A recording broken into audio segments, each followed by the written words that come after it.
I'm Carey Conley, for those of you who don't know me. I am a speaker and a host of a podcast called Moving Through and Beyond. I launched this podcast last year, officially on 11/11. And I want to come on here and just tell you how very excited I am to celebrate that we are a year in. Have had over 70 guests now, I believe, on the show. A few of them I'm going to introduce you to today.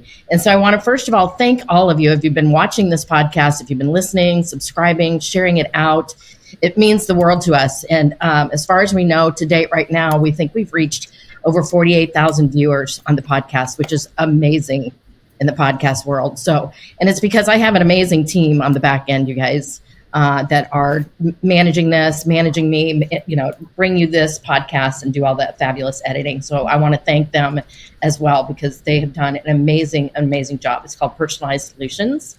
If you're looking for a podcast team, you want to check them out. So the reason I launched this podcast is because I know that there are so many people right now that are moving through some pretty heavy stuff, major adversity going on. And each one of the guests that I bring on have been through some sort of adversity or tragedy in their life as well. And instead of crumbling from what they've been through, they have embraced it. They have worked through it and have been willing to come on and share their stories and also share what helped them get through whatever that adversity was, so that they could give you some tips and some encouragement as well. Personally, I have been through 2 suicides in my family. So I have been very public about that and wanted to I just really felt like when I was sharing my story, there were so many people that were starting to reach out to me afterward, asking for help, asking, most specifically, they wanted to know, what helped me get through it, what's helping me now, why I'm being so public with this. And so and I'm sure every one of the guests that I have on here, because they've been so public with their story as well, get a lot of those messages too. And they've been so gracious about when I called and said, hey, I'm launching this podcast. Would you be willing to come on and share your story and what helped you get through it? 3,000%, everyone. Absolutely, yes. Tell me when, tell me where. So I'm just really, really grateful for that. And I'm going to introduce my first round of panelists here in a second. But what we decided to do with this month of celebrating the podcast is launch what we're calling a virtual summit of healing and hope. And so every Wednesday at this time, 10 a.m. Pacific time, I'm going to bring back some of the guests that I've had on the show on panels in different topics. And so today's topic is all around healing through trauma and loss. And I'm just thrilled to have these women on here with me. And I also want to tell you guys that at the very end, I'm going to be giving everybody a gift for me. And I'm also going to be making a big announcement, something that I've been working on for quite a while. So I hope you will hang in here with me and help me launch that. So thank you for helping me celebrate this. I want to thank my guests that are here today. And I'm so grateful, if you can't tell. Super emotional. So I would love for my guests to introduce themselves to you all. And so Karen, I'm going to start with you, my friend. This is Karen Nowicki, friend of mine I've known in Phoenix for probably 5-6 years now. Thank you for being here. Thank you for having me. I'm honored and excited to get to know everybody else that you've invited for this first panel conversation to celebrate the success of your podcast and have a conversation around hope and healing. I'm Karen Nowicki, and I own and operate Phoenix Business Radio X, which is a podcast production studio all around B2B. And then the real thing I do, I've got a team that does that for me. What I really do, and why I even open up Phoenix Business Radio X, is I work as a trauma guide and an integrative coach. I help executive leaders and business owners really get out of their own way and heal those aspects of themselves that hold them back. And oftentimes people are not even aware, and I'm sure the rest of our panelists can agree with this, sometimes we're not even aware what stories we're telling ourselves or what trauma we have that's keeping us blocked. And so I help people do that through a variety of modalities, and just really excited to be here. I don't know if you want me to speak a little bit to my own personal trauma experience, but I'm happy to do that now or can save it. Yeah, I'll come back to you, Karen. Thank you so much. Karen had me on her radio show years ago, which is how we originally met. Yeah. And now I actually work with her as a client, healing through some of my trauma as well. So she's a very dear friend. So thank you, Karen. Thank you. Elizabeth, I would love you all to meet Elizabeth Boisson. I hope I'm pronouncing your last name correctly. It's perfect. I know you say it much more beautifully than I do because you're French, but I would love for you guys to meet this fabulous woman and hear what she's doing in the world. Well, thank you. I'm the president and co-founder of Helping Parents Heal, and we are now about 26,000 members throughout the world. I have 2 children in spirit. My daughter passed when she was 2 days old in France, and her name's Chelsea. That was in 1991. And then my son Morgan passed at the base camp of Mount Everest in Tibet in 2009. And it was actually October 20th of 2009. So it was fairly recent this year. And we immediately, when Morgan transitioned, I had a shared death experience with him. So I knew that he was not gone, and I started Helping Parents Heal a week later. Oh. This organization, you all, is tens of thousands of people across the world. It's amazing. So we host a huge conference in Phoenix every other year, and I got to go last year. It's kind of an interesting story. We got connected through a mutual friend. I want to share this because it's kind of a God thing. We got connected through a mutual friend on Facebook Messenger 2 years ago, and I didn't see it until a year ago, July. Maybe I did see it and I didn't respond to it, whatever reason, but I caught it last July, a year ago, July, and I felt really compelled to reach out to her. So I reached out and said, you know, I need to know you. This is what's happened with me. I lost my 25-year-old son. And she said, you know, this is amazing. Next month, we're having a huge conference here in Phoenix. And I said, I would love to go. And she said, well, it's full. So you're going to have to wait for the next one. The next day I get a phone call from her partner saying, hey, we've got a ticket for you. I said, great. And then they said, but we do not have any room in the hotel. We've got 900 people on a waiting list. I said, no problem. I've got plenty of places to stay in Arizona. Next day I get a phone call. Hey, we've got a room for you. Like, of course you do. So it was amazing. It was just a surreal experience, you guys, being in a hotel with 900 parents and our kids all in spirit there. It was amazing. Can't wait for the next one. So thank you for being here, Elizabeth. Oh, thank you. I'm really excited. Thanks, Carey.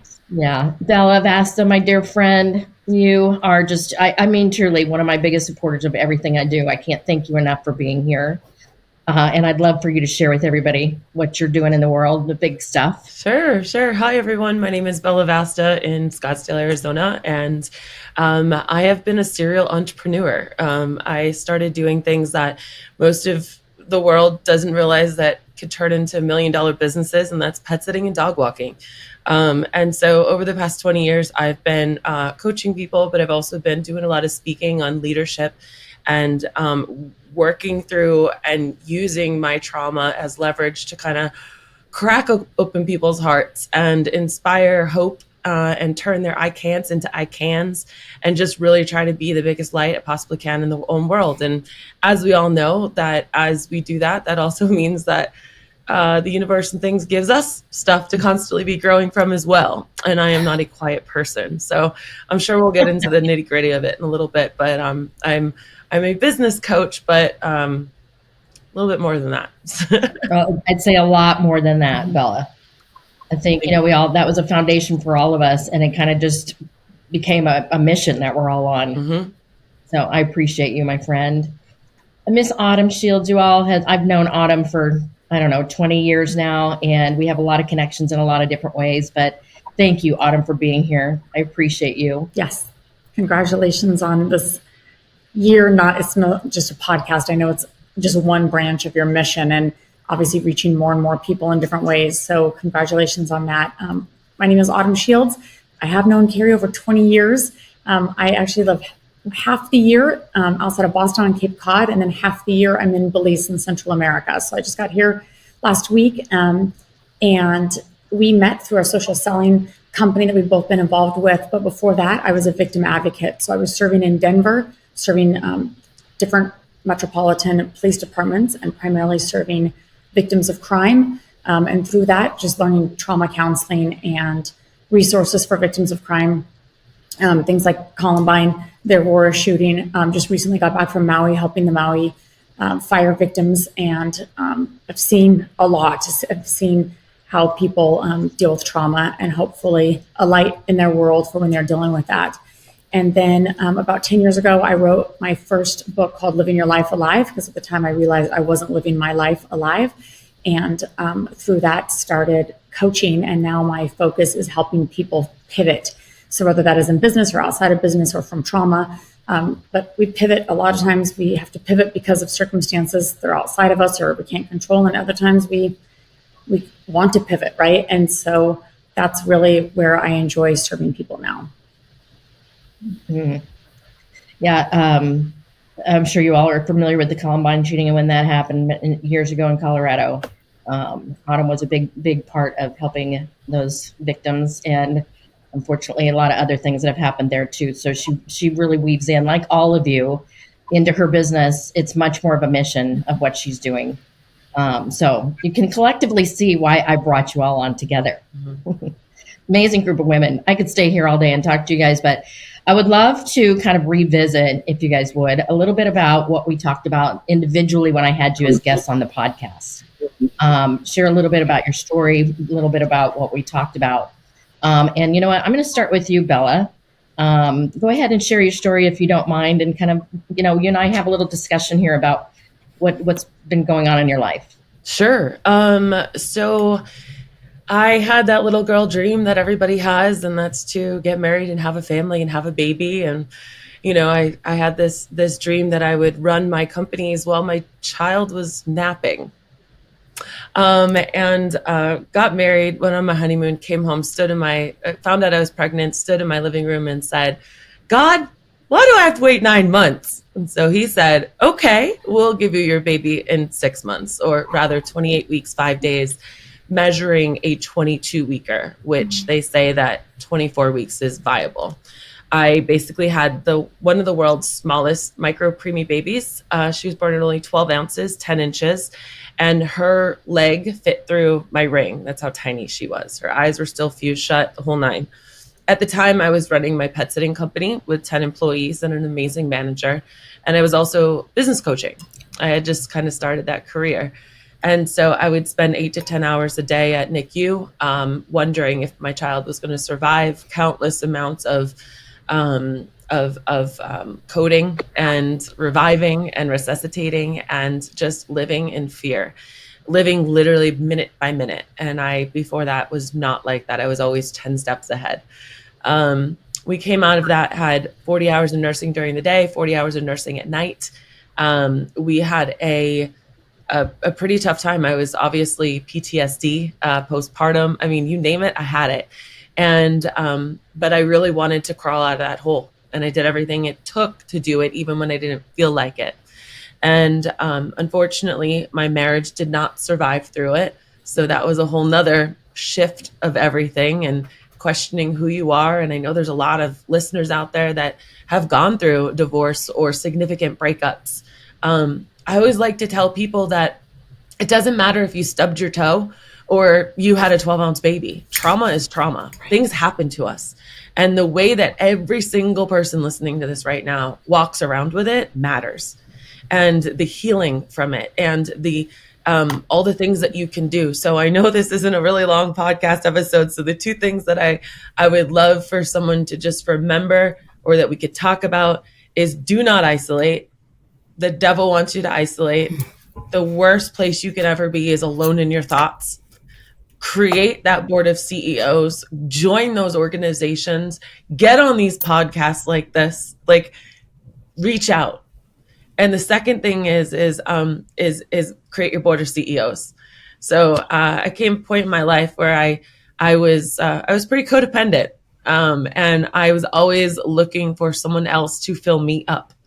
And I had to realize that I had all that power within me, and I could cultivate it around me. And I didn't need to wait for a romantic relationship for that I could really create a family and not isolate. I'm a very big extrovert.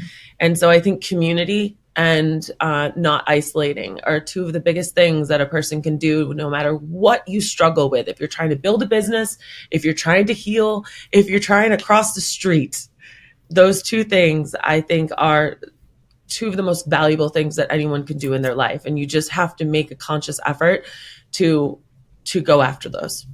Yeah. That's my shortest little thing right there. Oh, I love the word family. Am I the only person who's not heard that before? Oh, I am totally adopting that. yeah. Family, friends that become family. Totally adopting that. I want to say something about Bella, you guys. So about, I don't know, less than a year after my son. Do you want me to tell it? Yes, please. Okay. See, we got you, girl. So, less than a year after Cole passed away, her son, we were at a networking meeting, and coming out of my own trauma where everybody comes up to you and they're like, oh, how are you doing? And then you're like real with them. And now you're taking care of their emotions, and it's very awkward because you're not even strong enough to do it, which I think is one of the reasons why people just isolate. They're like, leave me alone. And so I just walked up to her and I said, hey, Carey, it's really good to see you out again. It was her first event. I said, I missed you. I love you. I know what happened. If you want to talk about it, cool. But I'm not going to bring it up because I don't want you to have to bear that weight. Like, I'll be your sidekick today and divert conversations when it gets like that. And let's just get you back out there. Yeah. And it was a special moment. Yeah. It was very refreshing. And I learned from that, Bella, how to respond now to other people as well. Because you do, we went from being, okay, so my husband passed in 2014 of suicide, and then my son in 2017. And so overnight, we became this beautiful family of four to, oh my gosh. So going to the grocery store, everywhere I went, the very first thing I would get would be, just the whole, you could see people just reacting. Yes. And it would just be this whole thing, like Bella just said, that I had to now get into their emotion. Right. So it was so refreshing when Bella was just standing next to me and she wasn't hugging me. She wasn't looking at me weird. She just very kindly just said, I want you to know that I'm not responding to what's happened to you, not because I don't care, but because I know right now you're trying to hold it together. Loved it. Thank you, Bella. Yeah, always. Awesome. Yeah. So Autumn, I'm going to turn to you next because I know you've been through a lot of this with what you've done. And so I thank you again for coming on and sharing a little bit more about your story and some things that you shared on the podcast that can help some people. So when you asked me to be on the podcast, you asked me to speak about maybe how to help others that are going through trauma, maybe cope, or just some tidbits that I've seen both whether it's on scene or right at the moment, all the way through. And I think that the topic you guys just brought up of giving people that space so it's not about your emotions is a big one. But when I see people, you see, just like you said, from stubbing a toe to losing a child and everything in between, is that people deal with it in so many different ways. And all of it is an okay way. There's definitely healthier ways to deal with things and unhealthy ways to deal with things. But one thing I noticed right away, and I bet you're going to hear this word all day because I've heard it already, and I'm going to be the third person to say this, is connection or community. And I remember when I was on scene at Columbine, I was one of the first people into the gym with the parents. And then through the next few days as it unfolded, same thing with the Aurora shooting with the theater, watching the next few days unfold, just leaving Maui and watching, I got there weeks after it happened, and watching what happens after, is that the sense of community is so strong, so much stronger than before. You see people connect in a way that's people normally don't connect. I remember after Columbine being at a few different days afterwards of this big event and watching people interact with each other. And it was such a deeper connection. And I was actually taken back by that because I was like, oh my gosh, we're in trauma. Everyone's in trauma, but there is this sense of connection. And again, it's easy to isolate, but that sense of connection about being with people, if you can, those are the times. And I had, without breaking confidentiality, I had a parent that went through the Aurora theater shooting, and one of her children did. And a year later, we were at the year memorial, and I said, what is the biggest thing you've gotten out of this year? And she said, I've never felt the loss of love like I felt, but I've never gained. I didn't know love could run this deep. And it's like that deep loss and that deep gain at, with those same experiences. And we can only experience that with connection. And so it might just be a way of reaching out, without, dealing with your own trauma, but asking people, what can I do? And saying, you can be honest with me. You can say, I don't want to talk, or I just want to go have fun, or be able to be upfront and be open with somebody that's asking you, or also set boundaries to say, hey, thank you so much. I'd love to talk to you about this. I just can't do it today. I'd love to update. I just can't do it today. And it's okay to have those boundaries, and it's okay to isolate once in a while. But, and the second thing is, I would say there are so many tools out there and so many groups and so many people that have gone before what you might be experiencing or have experienced, and to really attach, if it feels good, to at least put your toe in the water and say, okay, is this a good Facebook group? Is this a good group for me to be part of? Is this a good therapist? Just because it works for everyone else doesn't mean it will work for you. But also, there are tools that seem so simple, so they're easy to do, but they're easy not to do. Like right before we got on this call, we did breath work all together and set our intention.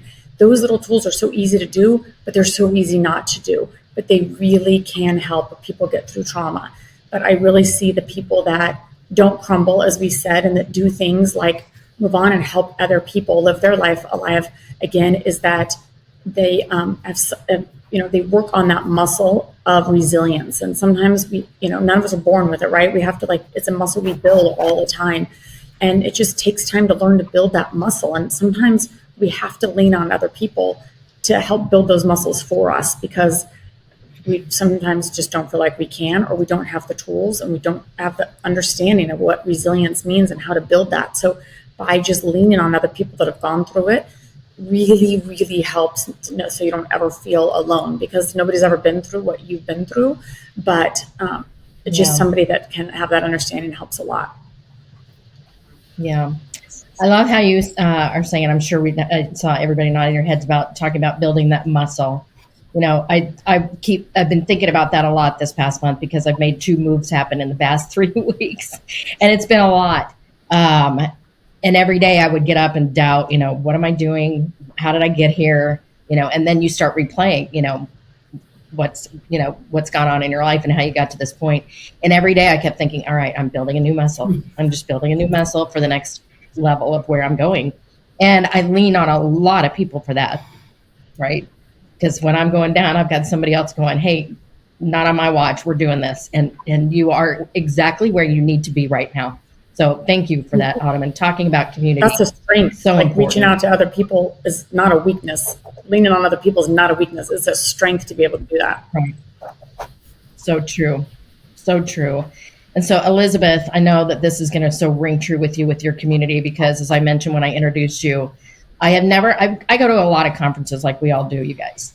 And usually it's kind of awkward because you got to get to know each other and network a little bit. I'm going to tell you, when you walk into a hotel of 900 people who have all lost a child one way or another, there were no words that were needed.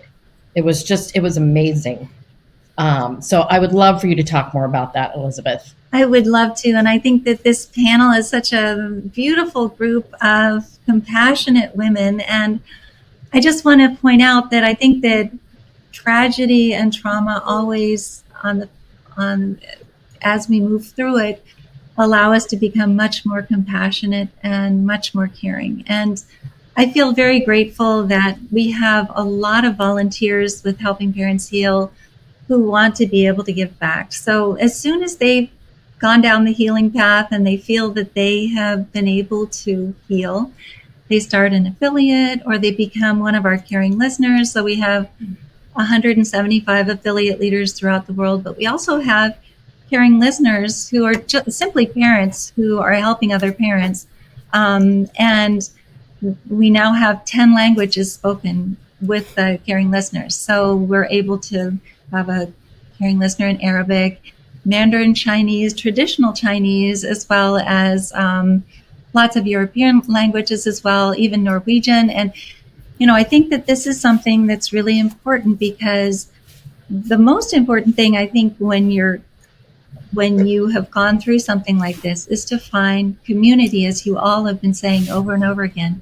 And for me, when I was having this shared death experience with Morgan, And when I knew he was still here, and I knew that other parents were experiencing the same kind of signs and validations that I was experiencing, that I needed to be able to reach out to them and find out about their own experiences.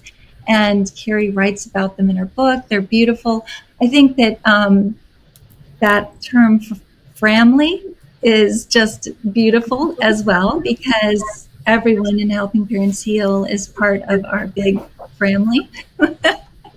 And I do believe that a lot of times these friends that we meet along the way are even more important than our own family or the friends that we already had. And I think that we do shed a lot of the friends that we had before because they just don't get it. And it's hard to be around them. It's hard to be happy around them because they don't understand how we could be happy. I think one of the things you hear the most is, I would never be able to survive if I had a child pass. I would never be able to survive if I had two, or if my husband passed. But we are surviving, and hearing that from someone is not helpful or healing. That doesn't help anything. So being able to be with a group, a community of people who truly understand and who have been through this, I think is one of the most healing things that we can do. I have to tell you, so many people ask me what has helped me the most. And it's not been counseling. It's been messages and being around other people that remind me, like Elizabeth does, how much they are with me all the time. That is what heals me the most.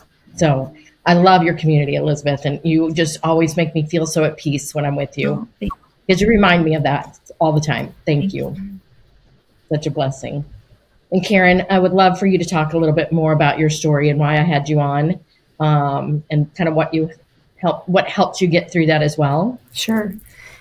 So 2019, right before COVID descended upon us, which I think was about March when everything started shutting down, on October 28th, which has only been, I think that was Monday of this week or Sunday, 4 years ago, my then husband attempted suicide by gunshot and survived.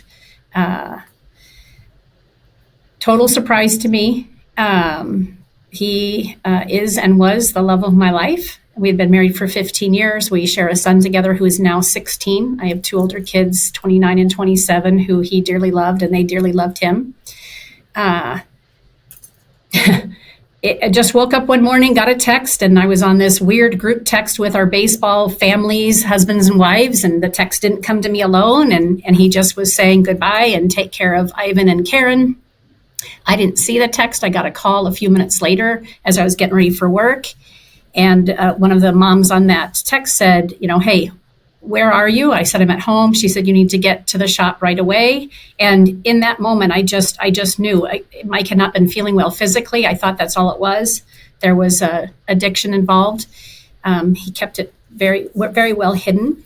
And having to get to the shop, which was only a half mile away, and trying to bust down the door with a couple of people there to get into his lobby to find him having shot himself was, as you can imagine, and again, I love that Bella said it, right? Trauma doesn't know the difference between, I'm exaggerating, but trauma doesn't know the difference between stubbing a toe and witnessing what or experiencing what some of us are discussing that we've witnessed, right? It's how it lands in our body that really impacts us. So what I'm talking about is, and I'm borrowing these terms, I'm talking about capital T trauma. And then there's also lowercase t trauma, right? So, but our body doesn't know the difference. So my whole world collapsed as similarly with what many of you are sharing. And I'm sure a lot of our viewers and listeners have experienced as well, or they know somebody who's experienced this. And my whole world went into a tailspin. I am a business owner. I mentioned that at the beginning. I have two businesses. Mike owned a business as well. We were both about 3 years into our business and our own businesses. So we were extraordinarily busy. And I just went into shock.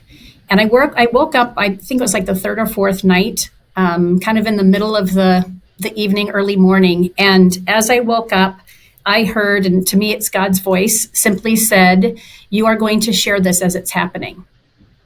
And I was angry. Yeah. I thought, the hell I am. This is you can ask me to do this. And the next thing I heard was, "I've prepared you your whole life for this." And again, I thought, well, that's shitty. How is that even possible? That my life, which I have felt so blessed, I've had challenges, but I have always been well taken care of, and I've had great faith, and I've always shared openly. How have you prepared me for me to lose the love of my life in such a traumatic way? And I listened, and friends started a GoFundMe campaign because I didn't realize that financially we had been tanked. As this was all unfolding within a week, came to find out that our savings was gone. Our house was about to be foreclosed on, and just things that were completely out of my reach. And I began to write. And I just wrote and shared on the Caring Bridge page. I had a presence on Facebook already because it's part of my business. And again, just how I do life, because I'm very open. And within a short period of time, I knew I was going to be tenderly held. And Carey, you mentioned that you and I are, doing work together with you as a client of mine around healing.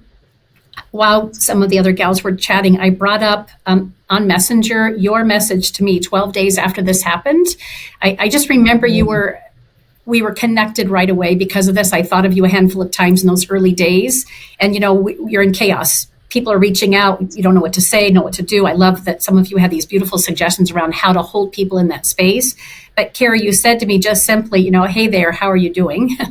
And I knew, as somebody who's been through something similar, I could just be. And I came back and said, "I'm 98% living in blind faith, mercy, and grace, and 2% excruciatingly shattered beyond repair. Thank you for checking in on me." And Carey says, That is exactly where it is. The faith and knowing that this is in God's control and not yours is the only way. And I just responded by saying, amen. And I think that, as everybody shares a little bit of a nugget around what got them through, for me, when God asked me to share this and said, "I prepared your whole life for this," people say, "Oh, you're so strong. You've done it so well." And I think, "Oh my God, I've been a mess." Like, I don't. That's great that you think I'm strong, but resilient. I think Elizabeth used that word earlier. Resilient, maybe, but strong. No, I'm the opposite of strong. I am just vulnerable. I'm being in the moment, and I'm grateful. This is really key, I think, for our viewers who might be going through something or want to anticipate or need to anticipate that someday life might unfold on them a little bit. We never hope that, but life happens, right? COVID, look at that example. 3 months after Mike landed in the hospital, all of us were about to flatline.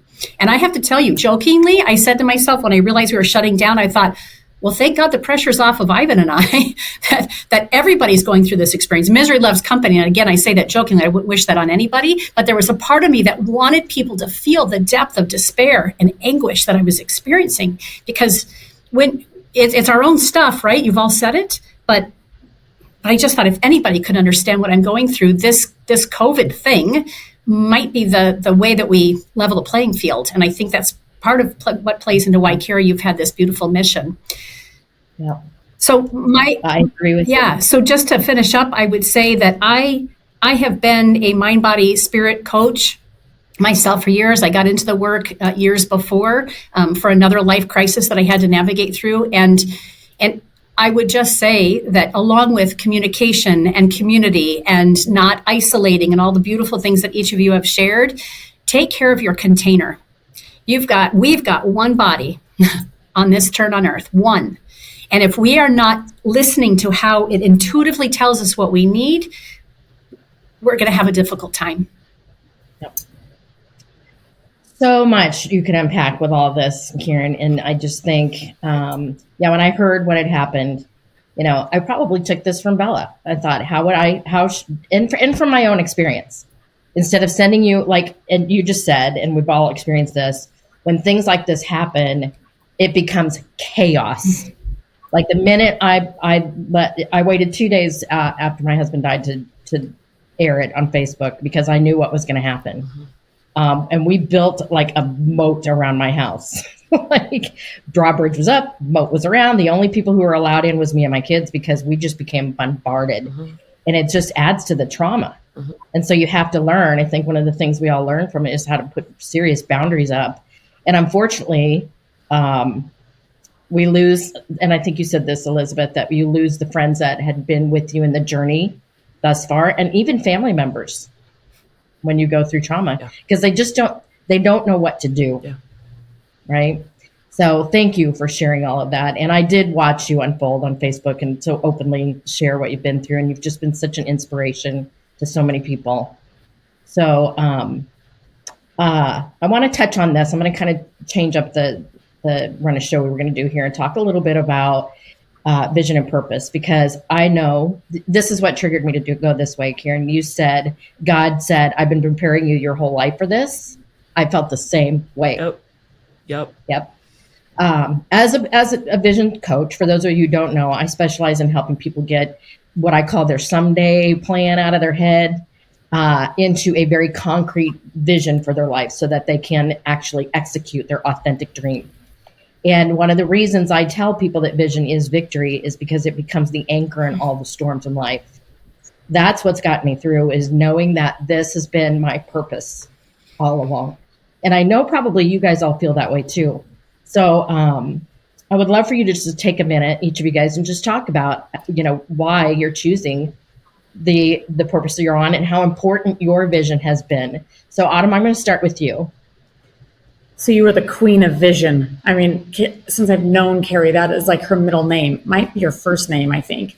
But vision is so important. When I met you in my mid-20s, and you think about how, what is your vision for your life? And you think, well, I have a plan, right? I have a husband, because I'm kids, you build a business, whatever your vision is for your life. And then all of a sudden, whatever happens, tragedy happens, things happen, and so many unexpected things happen.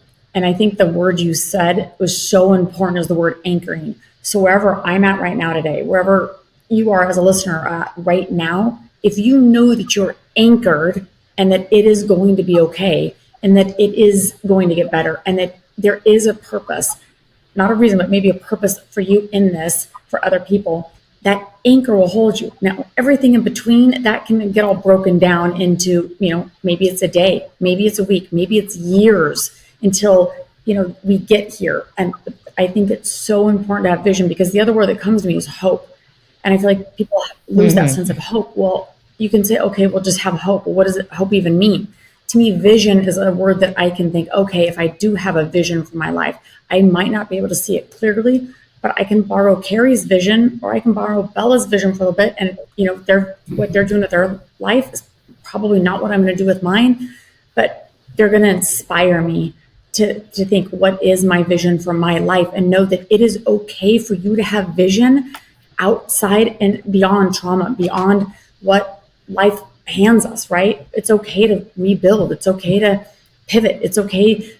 I think sometimes we're not given permission to pivot or to be okay past whatever. We get a title, right? We get stuck in these titles or situations. And you know what? The permission is to give yourself, and we're giving you permission to say, you know what? It is okay for you to have a vision for your life. And even if it's little, even if it doesn't feel real, to me, a lot of times I've built vision in my own life.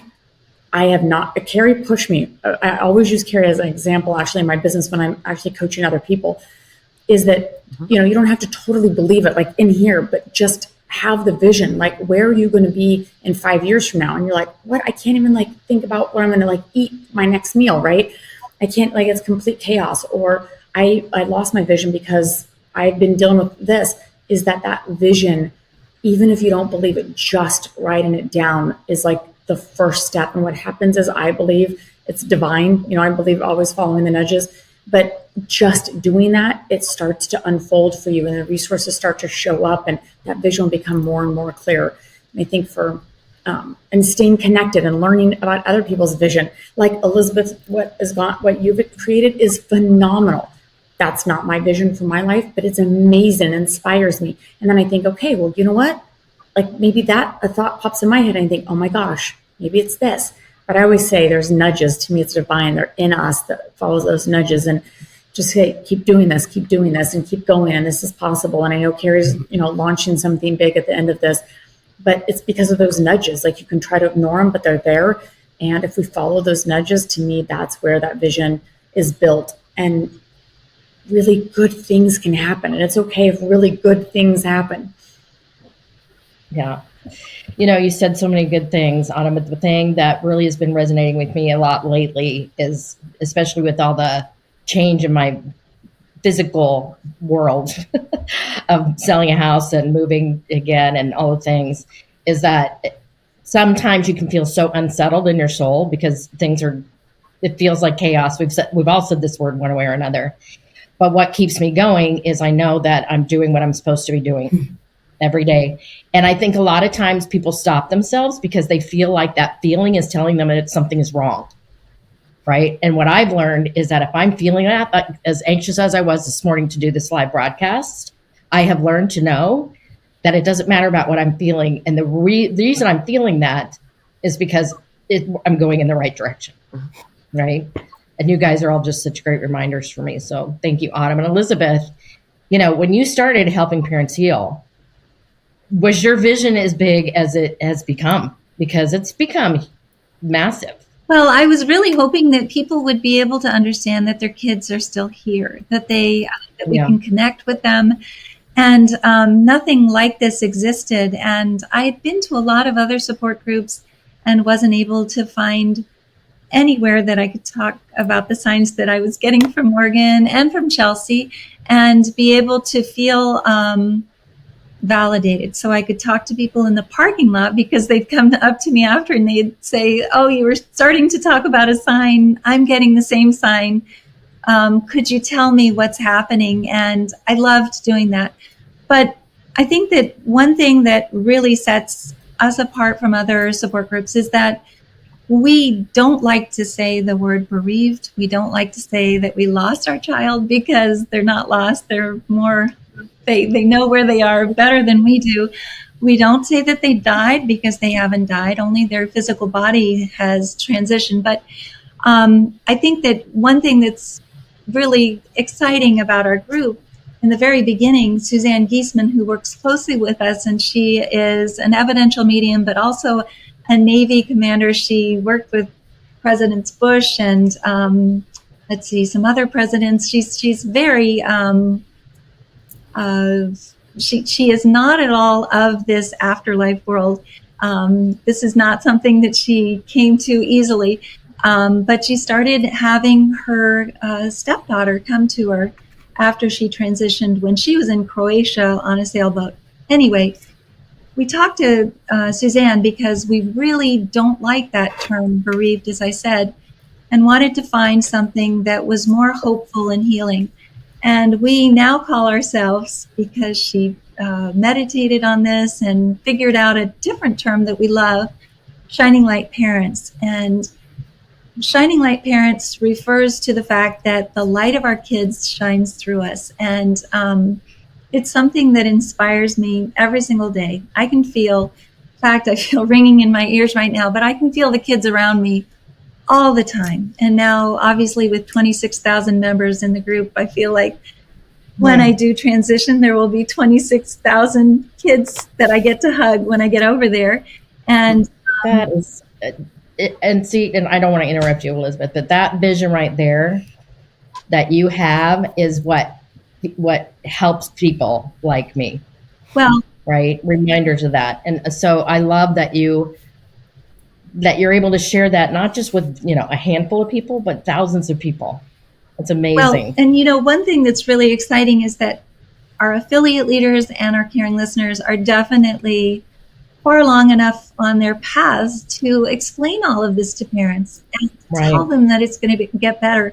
And I think that one thing that was very hard for me, again, in those other support meetings, is that I would go to a meeting and there would be people sitting in a circle who had been in that same group for 15 years. And all that they wanted to talk about was the moment that their child passed. not about the way that their child lived or about the signs that they're getting with their child right now, but just about that one moment, which the kids don't want us to talk about. They don't want us to focus on that. That's just a transition, an exit point. So anyway, I think that for me, and I think that for most people in Helping Parents Heal who have been with the group long enough, we realize that we receive a lot of collateral beauty from this type of experience. And we're able to move forward with lots of gifts from our kids that we would never have received or understood that we were receiving. And a sense of intuition that's so much stronger, obviously. Everybody's talking about intuition. I think that intuition is something that's key to moving forward and living a happy life. Yeah, thank you. I'm honored to be a part of your vision in that organization. And she actually brings on guest speakers every week. And my daughter and I got to speak for the group about a year ago. It was awesome. Yeah. That was. What about your vision now, Miss Karen? What do you see coming for you, and how important it is for you to keep moving on? So it's curious that you're asking me that right now. Before we went live, we were in the green room. I mentioned that this week has been a little bit hectic and crazy. I'm faced with some challenges with my business, and I have to make a decision. Am I keeping my business open? Am I, gonna go get a job? And the thing that keeps tethering me back to my mission and purpose is that vision and trusting my intuition. So while I still have decisions to make, I know that whatever direction I go, I'm committed to making sure that I continue to help support people through their integrating their shadows and integrating their trauma so that they can stand in the present of today and be fully aligned with their chronological age as well as their emotional age. That's the work that I do. So however that looks going forward, I'm just listening and paying attention, and will continue to be a beacon and a lighthouse for folks in that place.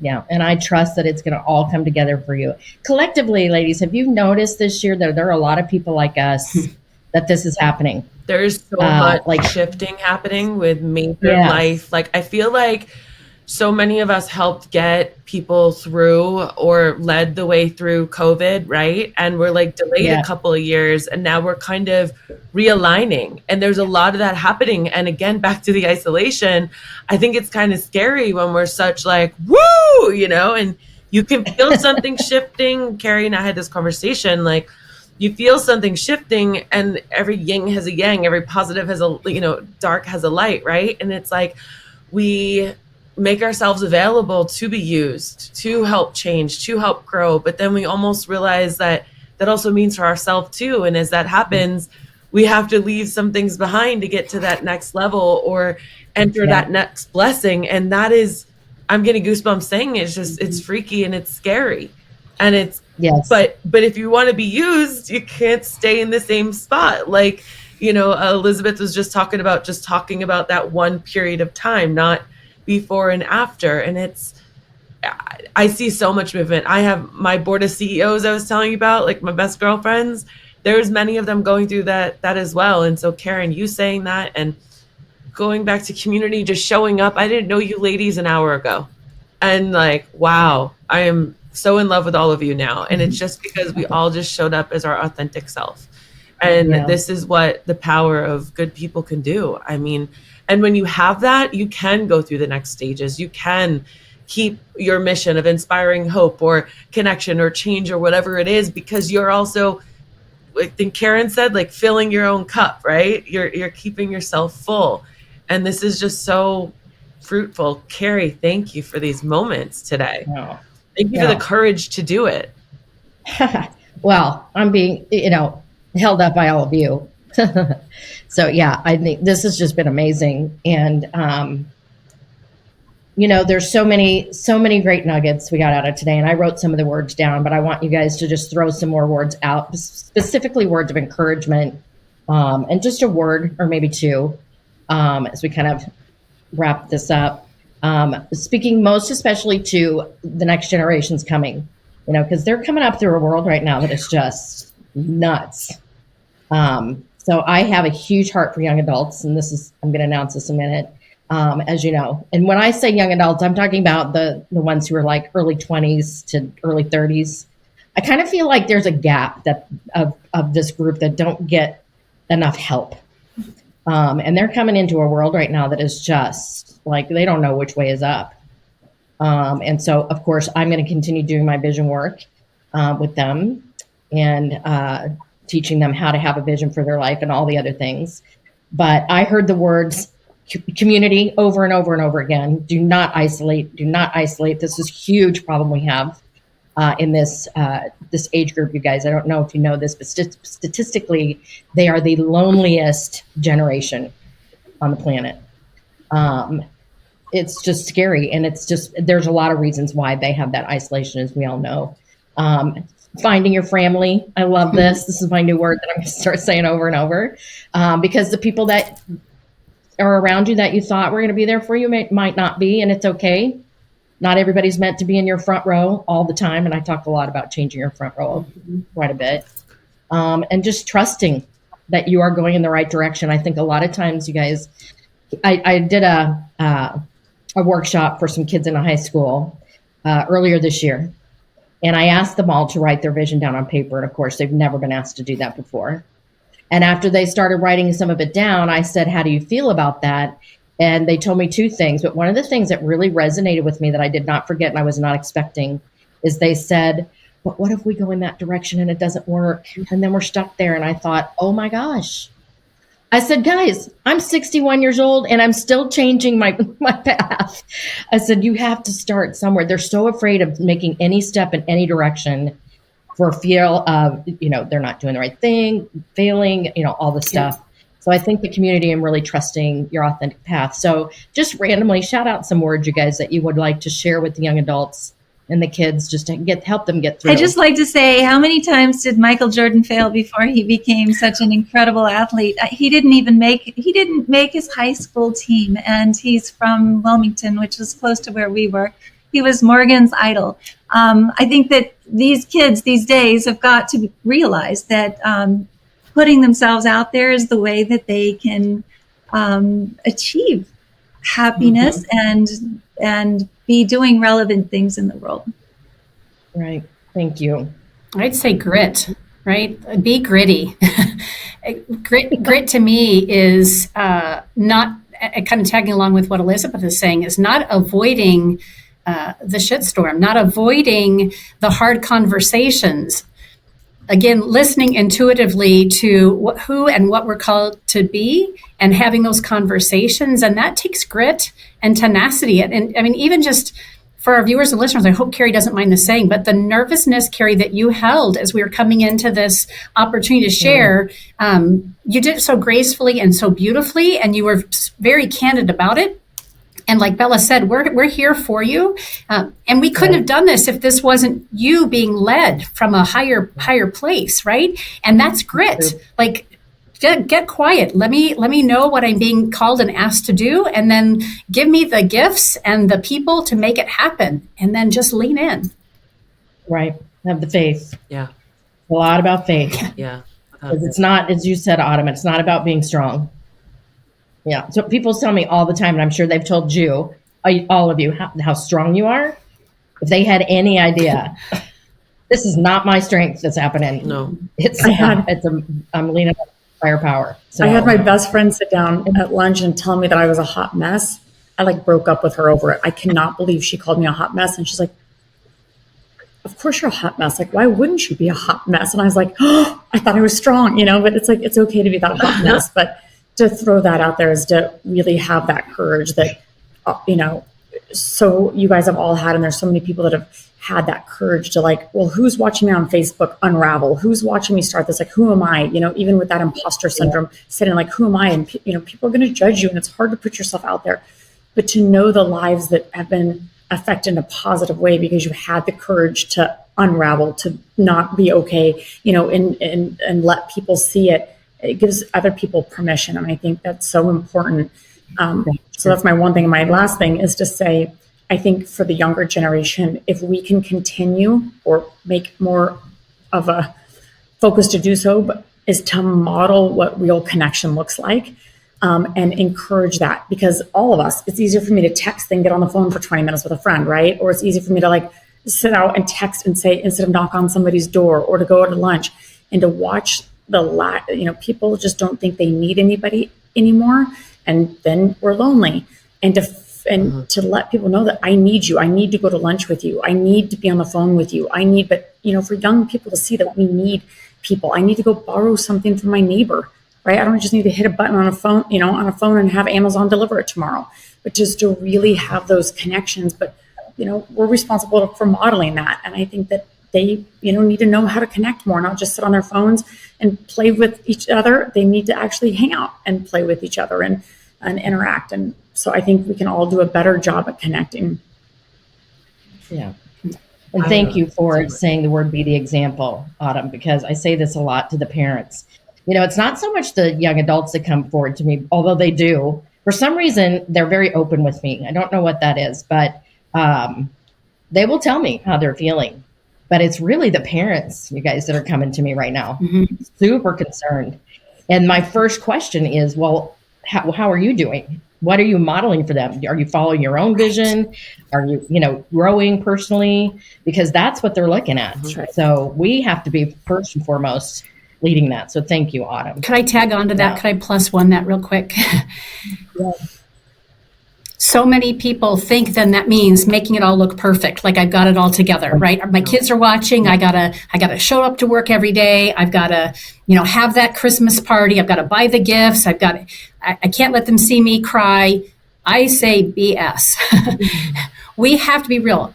I did not lean on my son, like have him become my beacon, because I was fortunate to have a community, and I know Elizabeth would be our resident expert around that. And at the same time, I was not afraid of letting him see me when I was in a really difficult place, because I knew he was experiencing his own version of this, and then we could be there for each other.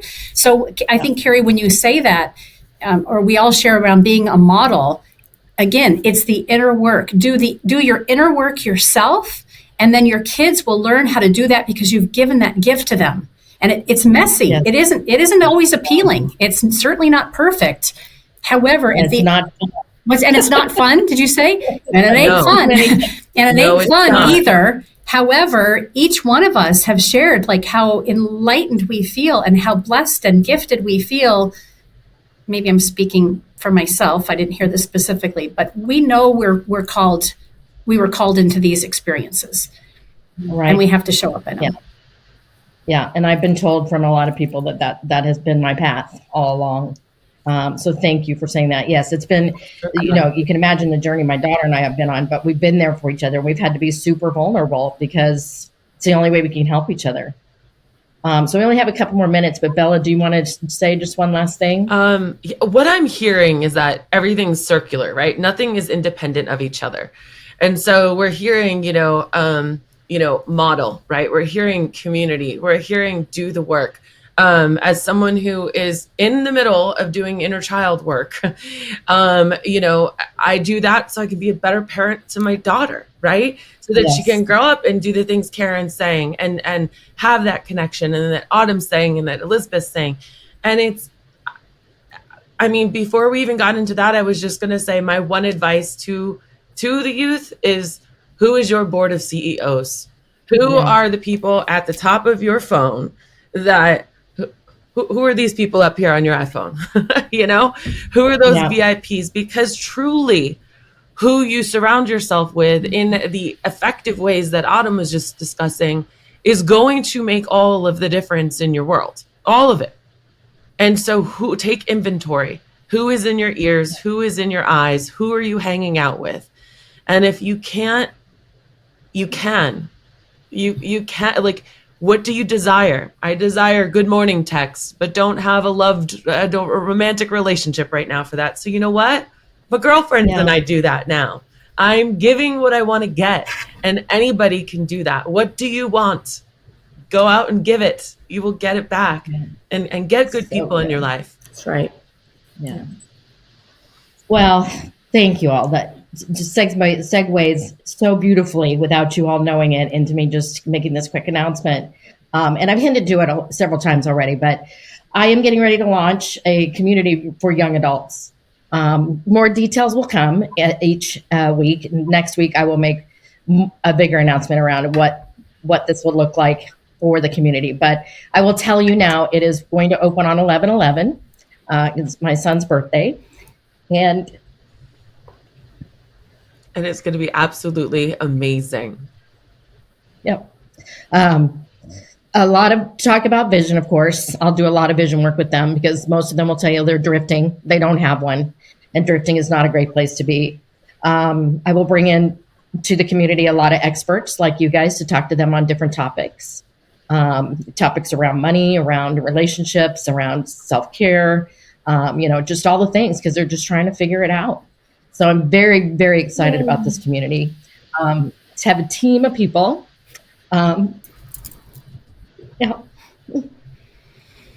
I think it's beautiful to see you going forward and doing this and living out your passion and your mission. And you're showing everybody that you're doing it scared, you're doing it full of emotion. But because of this emotion, this is something that's much bigger than you, therefore is completely anointed. And you've got all of us here to support you. And we cannot wait to cheer you on. Oh, so grateful. And send a whole bunch of people to your community that we know, that we know need vision. And this group of helping siblings heal.